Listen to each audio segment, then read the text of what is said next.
get to the bag, ayy.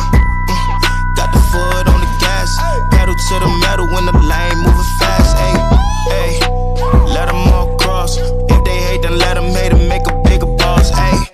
What is up, ladies and gentlemen? We are back. We are live. It is the Freight Coach Podcast, the top podcast in transportation, coming to you guys every single weekday, 8:30 a.m. Pacific, 10:30 Central, to break down some industry headlines. But most importantly, you guys provide some actual insight into what you can do with all of this information.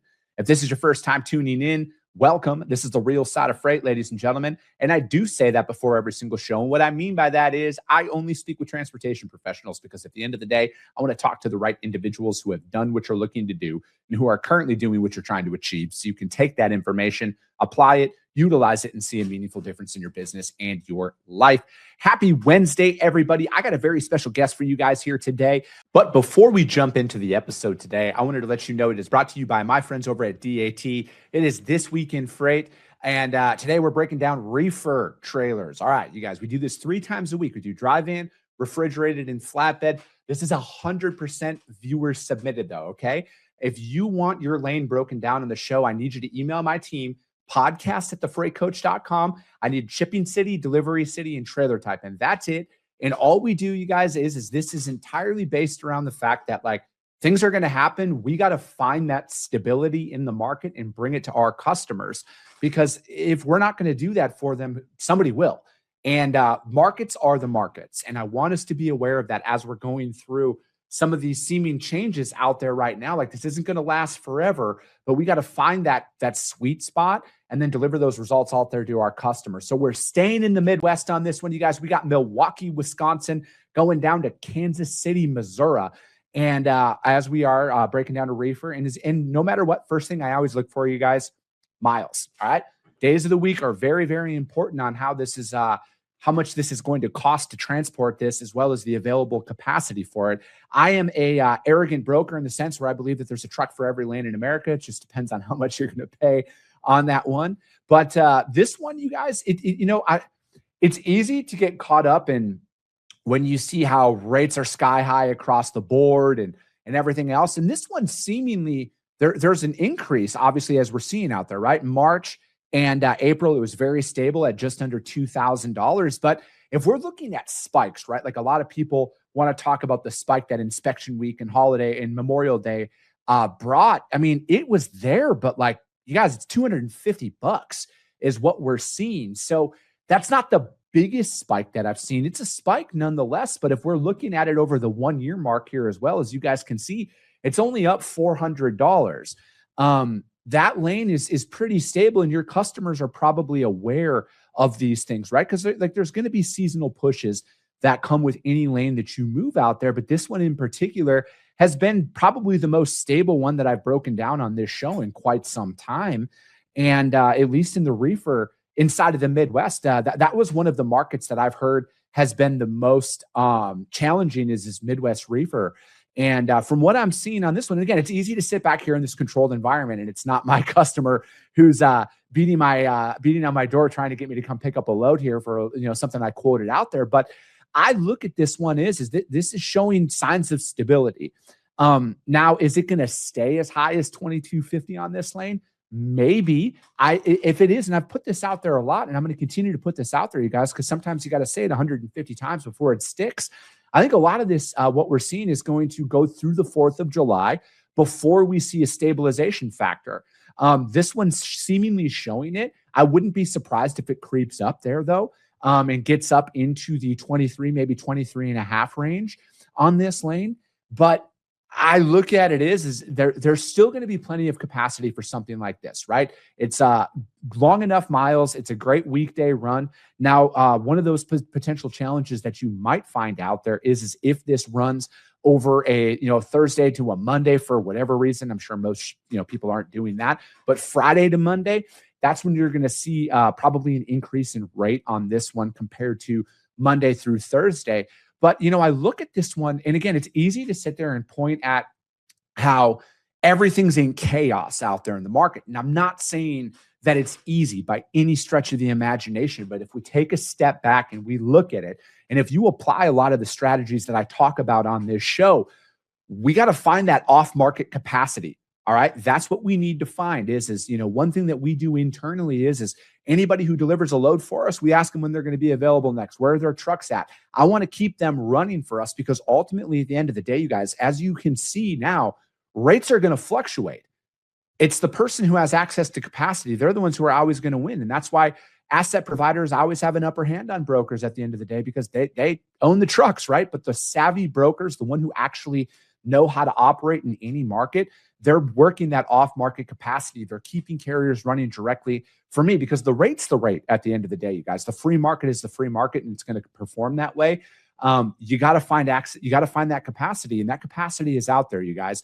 And I guarantee there's a lot more carriers who want that stable pricing and that stable freight than the ones who roll the dice on their spot market. Now, that's not a broad stroke saying that that's everybody. That's not everybody. But at the end of the day, you guys, this lane is as stable as I've seen out there in recent days and recent weeks. So I would feel very confident in proceeding with your current strategy with your customers from a pricing perspective, but I would be cautious on how you're sourcing that capacity. Make sure your team is aware that we got to keep those carriers running for us directly. So if they're doing a great job for you, find out when they're going to be available next, get them pre-booked on as much freight as possible and keep them rolling for you. But that is This Week in Freight, powered by my friends over at DAT, Reefer Lane, Milwaukee, Wisconsin, going to Kansas City, Missouri. As always, you guys, if you want your lane broken down on the show, email my team, podcast@thefreightcoach.com. Now, let's get into the interview. We're going to be breaking down a lot of current legislation out there on Capitol Hill, why your voice matters, and what I think is the real kind of cost of silence out there. And it's easy to point about what's wrong, but what can we do to advocate? What can we do on Capitol Hill for this industry in particular? Because at the end of the day, you guys, a lot of the changes and a lot of the things that come down that we want to see, it's got to come from us, right? We don't want people who aren't in the industry making decisions for us. So we got to make our voices heard out there. And there's no better person to talk about this than my good friend, Chris Burroughs with the TIA. So Chris, thank you so much for jumping on here today. Absolutely, Chris. Always a pleasure to see you, sir. Oh, man. It's good to see you. And, I think your experience at the TIA now is more important than ever. I mean, because you were on the government affairs for quite some time. Yep. And, so kind of just leading in with it, man, there's with that new infrastructure, the Build America 250 Act that came out here, and it's really starting to progress. What from your perspective, in your experience on the government affairs stuff, what were some of those non-negotiable things that you guys wanted to see in that bill? Yeah. So last week, the House Transportation and Infrastructure Committee, which fun fact was actually my first job out of college, was working for the T&I committee. So near and dear to my heart what they're doing on Capitol Hill there. But yeah, so they marked up, which essentially is kind of their approval process. They call it a markup at the committee level of this year's highway reauthorization bill. So this is the multi-year, typically piece of funding legislation that not only funds the federal agencies, but there's also a lot of provisions and kind of legislative stuff in there as well. So some of the things we really push for, obviously cargo theft has been on the top of everyone's mind for a number of years. We've been pushing specifically for a piece of legislation called the Household Goods Protection Act. It covers general freight as well, not just household goods. Names can be deceiving on Capitol Hill, as we talked about before. But we pushed for that to be included. It was. We pushed for other things like addressing chameleon carriers, addressing some of the legal dispatch services that are going on, setting up a freight advisory committee to look at this issue of cargo theft and making sure brokers have a seat at that table. In addition to going back to kind of the same piece of legislation, but from 2012, which is the legislation called MAP 21, Moving Ahead for Progress in the 21st Century. There was a provision in there dealing with broker qualification and experience requirements to get into the industry, which is something they still haven't implemented at FMCSA. So we put language in there was kind of like, hey, FMCSA, we really meant this back in 2012. It's time to get act on this, and putting a time requirement of, hey, you've got a year to get this done for the public. So talking I had Kenneth Riddle on with the FMCSA last week, and we were talking about their new modus registration. From your standpoint and kind of seeing that roll out, how does that really help address the chameleon carrier stuff? And what are the because it's I love having people from the federal government come on the show, but they're very careful about kind of what they can and cannot say. in explaining that. So it's like when we're looking at the chameleon carriers in Modus, how does that actually like put a hard stop to really allowing any of that stuff to continue? Yeah, Modus is a huge step. I know it's kind of their phase 2, and Ken's a great guy. I've been a friend for a number of years, and actually is my neighbor, outside of DC in Virginia.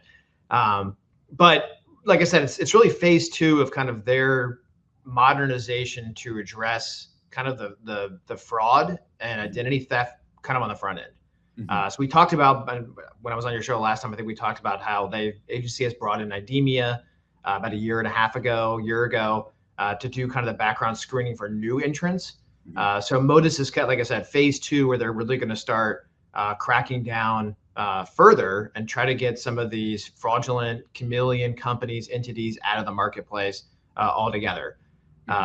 There's provisions in there that date back to MAP 21 as well, in terms of the unique identifier. So with authority you're working with when you're doing business. So attaching that B, for instance, for broker on the authority number, it's a big deal. And really just updating their system. It's so long overdue, and I'm sure Ken mentioned this, that they were literally duct taping this program together for the past 20 years. It's so outdated. They had very limited capabilities what they could do.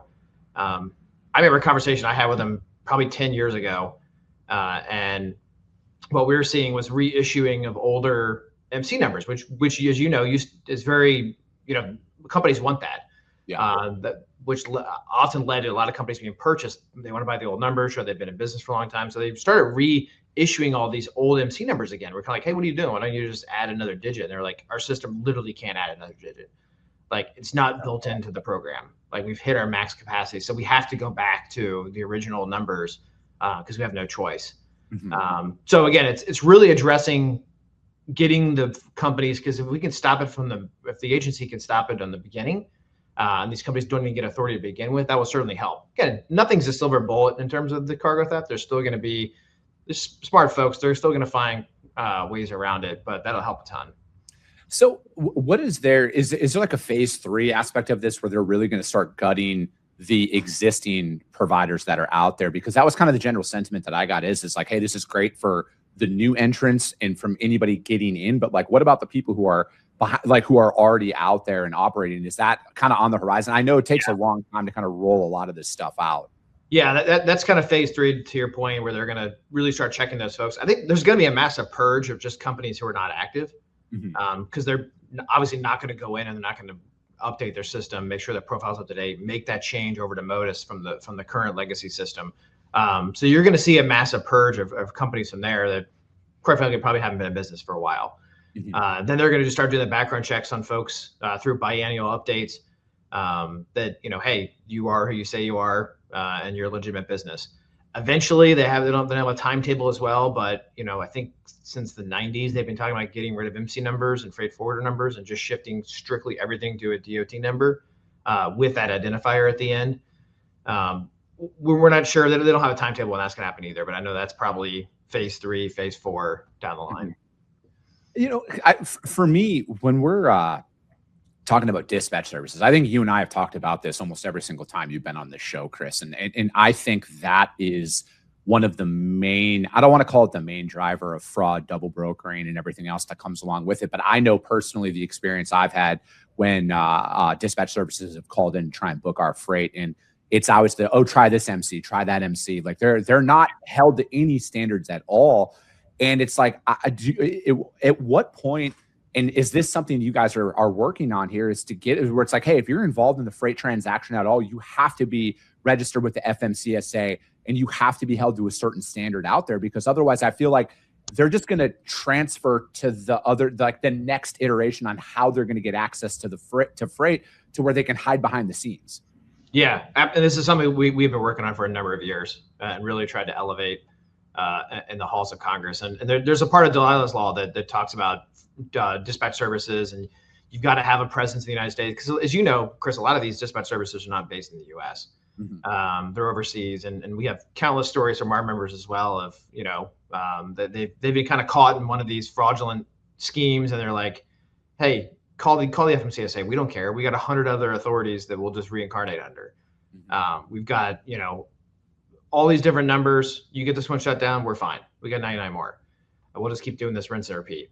So it's a massive problem. I understand there are some jurisdictional problems with it. Obviously, with them being overseas, that just creates an extra layer of difficulty in terms of tracking them down. But yeah, I mean, if you're arranging transportation, the most simple definition of a broker, arranging transportation for compensation, you should be a licensed broker. Mm-hmm.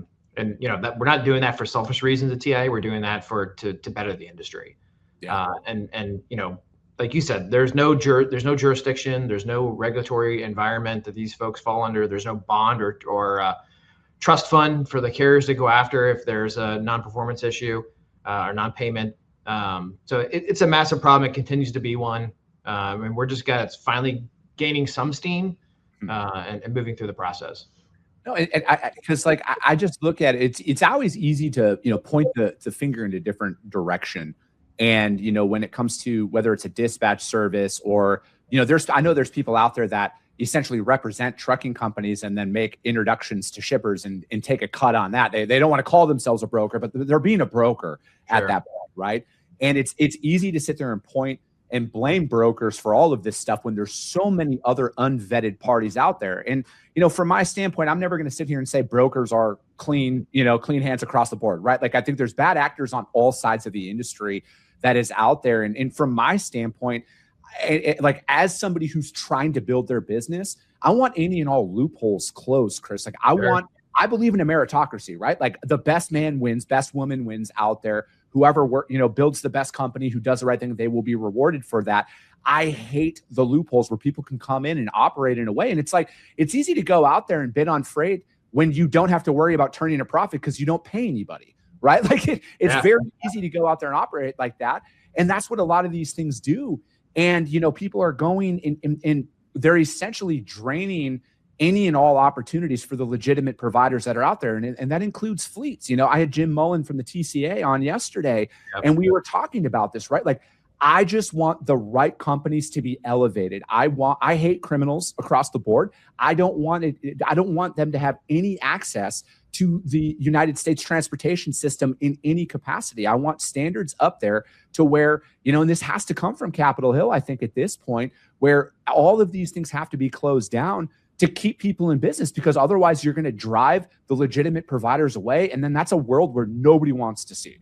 Sure. No, we couldn't agree more. And like you said, it's on both sides. When we talk about chameleon carriers, there are a ton of chameleon brokers out there too. We need to elevate the brokerage industry just as much as we need to elevate the carrier side. There's bad actors on both sides of the equation, and we got to clean it up for everybody. Yeah. No, I agree. But I think it takes with everything that's been coming down here, I took a while to really talk about what came down with the Supreme Court ruling with Montgomery and Caribe. I don't need to be the first person to go out there. I'm not a legal expert. I actually like to talk to attorneys behind the scenes and be like, hey, what does this actually mean? And, a lot of these things that I see coming down, I think it really fundamentally changes a lot for a lot of parties. I know there's, certain groups out there on the driver's side who are celebrating this, like they think that this is going to be the death of the freight broker that's out there. I know there's people on the freight broker side of things who are seemingly like, oh, just document some stuff and you're going to be okay. I think people need to be very, very cautious now about kind of how this transaction is going. I remember when I first got in the industry, their big, when I was trained up, their big thing is do not give directions to drivers under any circumstances, because there was another case that just came down where a broker gave directions. Driver went down a wrong way street and hit and killed somebody. The broker was found liable in that moment. How are we preparing now moving forward? Because it's been very well publicized what happened. How can we prepare as an industry moving forward now as a broker to really kind of protect our businesses here? Yeah, absolutely. I mean, we've been trying to be a kind of a voice of reason really from the onset when we initially put our statement out as an association, because there's a lot of noise out there. I do my best to stay off social media. My staff tells me don't go on social media at all. But it's hard not to. We digest so much for news and information from social media now.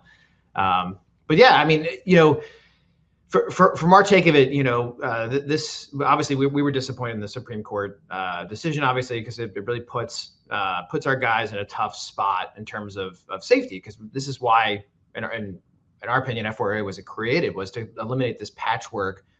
You can't predict what the crash or the safety standard would be when there's involving a truck crash in a particular district or particular state or particular county or whatever the case may be. That's why there was federal preemption. Obviously, the Supreme Court, saw that in terms of a safety profile of a broker, that this was not included in that. But the thing to remember, Chris, is that I think it's 31 states have already adopted that. Mm-hmm. That they said that, hey, you can't, the F4A preemption is not a viable defense. And then I believe 31 states. So it's over half the states. So the rest of the country now kind of falls in line with that. But that doesn't mean, there's a lot of posts out there that, now brokers can be sued. Well, the reality is that they've been sued since, the early 2000s. Mm-hmm. In terms of negligent selection cases, which this case was about, the Schramm decision was from 2004. Mm-hmm. We've got a liability paper that we put together in 2006 or 7, I believe, kind of helping our members navigate kind of the between a rock and a hard place in terms of the liability theories of negligent selection and vicarious liability we talked about in terms of exerting too much control and the routing. So this is nothing new. Like, brokers have been sued. They're going to continue to be sued. I think there are some, there's going to be some correction, maybe some overcorrections, but I don't use that term negatively, overcorrection. Yeah. But there's going to be, some overcorrection on the carrier vetting side. And I think insurance prices are obviously insurance rates are going to increase. What that looks like, we're not sure yet. I'm not sure the insurance folks know yet either. I think because of the overcorrection, some of the small owner operators, some of the small fleets could potentially be hurt by this for sure. Mm-hmm. And from a shipper's perspective, and they kind of got talked about too in the oral arguments of could shippers be held as targets to this as well? And consensus is yes. But what do they do with their business? Obviously, do they push more to the brokerage side is for protection, for liability risk management, which is what our guys mostly do. Yeah. So it's interesting. There was a recent case involving Home Depot that the Texas Supreme Court looked at and found that Home Depot wasn't liable. There was I got the line right here. Home Depot's only connection to the fatal accident is a passive shipper of unremarkable goods being transported by a federal regulated motor carrier. Mm-hmm. So, you're going to see this throughout the country, multiple different areas. This is not if there's a truck crash, a broker's not immediately going to be liable. It's still got to go through the appropriate channels. There's still going to be defenses available. If they are negligent, then, it's going to be easier. Settlements probably go up too, in addition to insurance. Settlements are going to have to rise probably. Yeah. So, yeah, there's a lot going on. I don't think a lot of it is, a lot of the initial takes were kind of Chicken Little. This is the end of the world. This is the end of the brokerage industry. We don't see it that way. And I know a lot of people don't as well. Yeah, no, I don't either. Like, I always wanted to take some time to kind of digress and really process a lot of this information, because it's easy to get emotional about a lot of this stuff. And, but I look at it from a risk standpoint alone. And I've mentioned this on the show. And when I talked about this on last Friday, and I really broke all of this down from a risk mitigation standpoint, I could see shippers transitioning more towards brokers and fleets of a certain size. Now, again, I always like to say, I could be wrong, but if I'm looking at it from a business, and now they're looking at some of these judgments that came down here recently. I mean, we're talking 10, 15, 50, $100 million settlements that are being litigated. That even a $10 million settlement bankrupts probably 99% of the businesses in the United States at any given moment. So I look at it where I could see shippers now being like, hey, we're done working with carriers of a certain size. We're going to go to a broker, or we're going to completely redo this entire contract with our operators to where we're absolving ourselves from any and all liability. I could see that being a reality here in the near future. But another thing I've been thinking about a lot here is how many cases are now going to be brought back on appeal after this ruling, and then if those are TIA members, for example, how can we lean on the TIA for any form of, guidance or assistance during this time? Yeah, I think we've already seen that. It was a case recently that was brought back. Literally echo like the next day. It was like the next day. Yeah. So yeah, I think you're going to see more and more of that. One thing that we started about a year and a half ago is we really put a lot of resources into our legal aspect of what we do at TIA. So we've got an amazing legal committee that's comprised of about 40 or 50 in-house general counsels at a variety of member companies and variety of sizes throughout TIA membership. And they're looking at all this stuff. TIA has gotten very active in terms of filing amicus briefs on behalf of our members throughout the country. So we're being as active as we can from the legal side of things, and then there's obviously a massive legislative side of things as well. We have been pushing for years for a federal standard. Unfortunately, that's been difficult to get through Congress, and I know one of our favorite topics to talk about offline is the dysfunction of Congress. It's only getting worse. But we're working hard to really push the agency and push the administration to put a federal standard out and let the Montgomery case just to get that clarity. We still exist today in a system where 94% of trucking companies are unrated. Mm-hmm. And if you go before, if you were negligent or not, if you go before a jury and there's an unrated carrier, plaintiff's attorney doesn't have to make a huge leap to paint the picture that a carrier is unsafe, and the broker should be held liable. So we've got to clean up. The FMCSA has got to do a job, and I think this FMCSA has done a phenomenal job of taking a lot of these folks off the highway. It's been excellent. So kudos to Administrator Bars and his team, and Secretary Duffy, all the way at the top of DOT. But they've got to get these safety ratings to carriers. We've got to change the way the process is done, and that will help a ton, because you can't live in an environment with 94% unrated. And that's it, right? And that's another thing now where, again, like how this ruling fundamentally changes things, where even if you're a carrier, maybe you got 5 trucks, 10 trucks, whatever, and you have that direct shipper, they might be looking at that stuff now. They're like, dude, you don't even have a rating. We can't work with you now, right? There's a lot of exposure that has now kind of came about. And I'm not here to argue against, I'm not a lawyer, right? The Supreme Court's the Supreme Court. Like that is what it is. We got to find a way to make it work after the fact now. And, it's like, as a business owner myself, you got to deal with the punches here, and you got to find a way to make it work. And I think that there's going to come a point in time here where the opportunity is going to be for the brokerage community, especially the ones that are doing things the right way. And I'm not saying the right way as in I have a process in place, right? Because processes can be challenged. I look at it as the people who are out there who have an actual vetting process, like a vetting system that's in place, they can prove it. They're going to possibly stop working with carriers that do not have any safety ratings at all. I could only imagine the amount of people who have been combing through their setup carriers in their system now and have been deactivating all of them that don't. I think, at least the responsible ones, I'm sure, have been doing that. But, you were bringing up a point there, Chris, about like you guys have been advocating for a lot of things out there. And, you guys have your annual fly-in every single year in DC. And this is what this entire event is geared towards. Why is this year more important than years past? Not saying that any other years there hasn't been things, but like, why is this year the year that people need to be in DC, boots on the ground? Yeah, I think not a marketing tactic, but I feel like, I've been here 15 years, and we feel like every year we say this is the most important, and we really mean it. Yeah. And I think this year for sure is got to be, if not the most important, one of the most important years, just because of everything that's going on, in terms of establishing a federal standard, looking at this massive cargo theft problem, looking at the safety side of things of what's going on in the industry. There's just so much going on, which has been a good thing from a PR perspective and a media side of things, is that there's so much discussion and topic of transportation and supply chain and safety on our nation's highways. But there's just so much noise going on that it's so important for our membership to get up to Capitol Hill and tell our side of the story.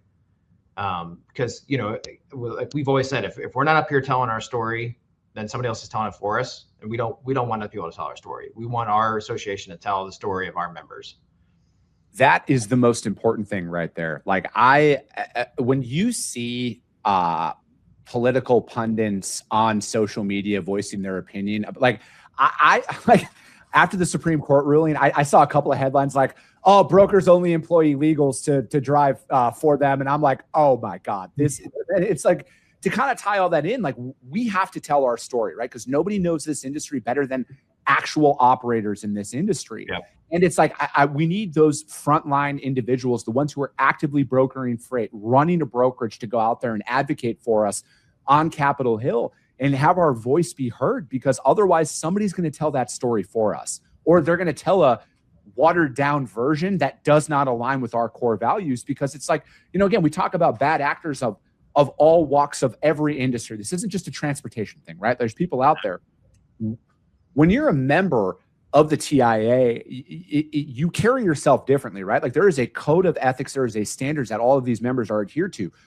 We should be the ones advocating for the brokerage industry on Capitol Hill. They need to hear from us directly. And you guys fight tirelessly on Capitol Hill to get this stuff done. What can we expect, though, for those individuals that are on the fence, Chris, where they're like, well, am I going to fly to DC and then I'm just going to have to sit there and talk to a staffer or anything like that? Or are there actual meetings with sitting members of Congress, the Transportation Committee, all of that take place? Absolutely. Yeah. Well, we set up all the meetings directly for our members, which is, not something a lot, I don't know, I would say a lot, but not something that most trade associations do. We kind of make it as seamless as possible for our members that come into Washington, D.C. And yeah, you'll sit down and you'll meet directly with members from your state, including your House member and your 2 senators. Sometimes those are staff meetings. Sometimes those are member meetings. I'd say, historically it's been kind of 50-50. Some years we get more members, some years we get more staff. But as a former staffer, we always tell our folks, like, it's important to meet with staff too, because, the congressman is, or congresswoman is on 3 or 4 different committees. They've got, a plethora of issues they're dealing with. They lean heavily on staff. And you see that more and more as the years go on. My old boss that I worked for in Capitol Hill has now passed away, but he was really in the weeds and everything. You didn't prepare remarks for him when you go into a committee hearing. He had everything kind of mapped out by himself. But then you see other members over there that literally have a piece of paper that they're reading verbatim that their staff wrote. So there's a wide variety of members as well. Some are good, some are really, some are not so good. But yeah, it's so important to come. I mean, as constituents, as their voters, you're essentially their boss. You're, the folks that are in the district or in the state are the ones that are electing these folks to office. They want to hear from you. And they get excited to learn about, an industry that we think flies too much under the radar. And we're working on changing that. But yeah, I mean, but we need, when I started at TI 15 years ago, I think we had 20 people come to the fly-in. And we've had as many as 130 in recent years come. And we want to blow that out of the water this year and just get as many members as possible to Washington, D.C. to tell our story. Yeah, no, it needs to happen. And I think, you're right. I'm sure every year there's something that we're like, hey, this is the most important year. But like, I've never seen this much of a spotlight on this industry in the entirety of probably my life, right? And I think that now more than ever, it is going to take us showing up and like we have to tell our story. We have to control the narrative out there, whether, it's fake news stories that are being put out there that I've seen. And, again, like I've been doing some media work for like, 6 years now. Some of these clips that I see out there, like I can tell they've been terribly edited, and these are by like mainstream media people, and they're clipped and they're pasted together. And it's like, it's easy to sell a 15-second soundbite as the total story of what it is. And that's where we are as a society, is people they pay attention only as long as a TikTok clip or an Instagram reel or a YouTube short. That's where they get all of their information that is out there. So it's like, if we're going to control the narrative, we got to show up, right? Like we have to show up and make our voice be heard. But Chris, I appreciate your time, man. And, again, I'm going to continue to run my mouth about all of this stuff because it needs to, right? Like I take this stuff very seriously because this affects not just my livelihood. There's a lot of great people in this industry who are doing the right thing that need that protection out there. And so I'm just glad to be a part of it and to do my small part with the presence that I have out there. But Chris, how does anybody reach out to find out more about the policy forum or any other events you guys got going on? Yeah, you find this online, www.tinet.org. Everything in terms of the policy forum and all of our issue areas, everything's on there. I'll leave you with this, Chris. So about 2 years ago, true story. So we were doing our flying, we were walking around Capitol Hill, and literally as we were exiting some of our meetings, the trial lawyers were literally going into the meeting. There's an association, obviously, they're American Association of Justice. They were coming into the meetings as we were leaving. So it's literally like, I'd say it's a revolving door of different sides of each argument coming in and having conversations. So got to be at the table or you're on the menu, as they say. Yeah. You were very accurate there. I love it. Well, yeah, let's do it, you guys. Let's band together as an industry. Let's go make our voice be heard out there. But that's going to be it for today, ladies and gentlemen. As always, if you got value in what you heard and you're not subscribed, subscribe to the show, you guys. And if you're feeling ambitious, rank that show on iTunes and Spotify, because if you see value, your network's going to see it as well. I appreciate you guys. I love you guys, and we'll be talking to you soon.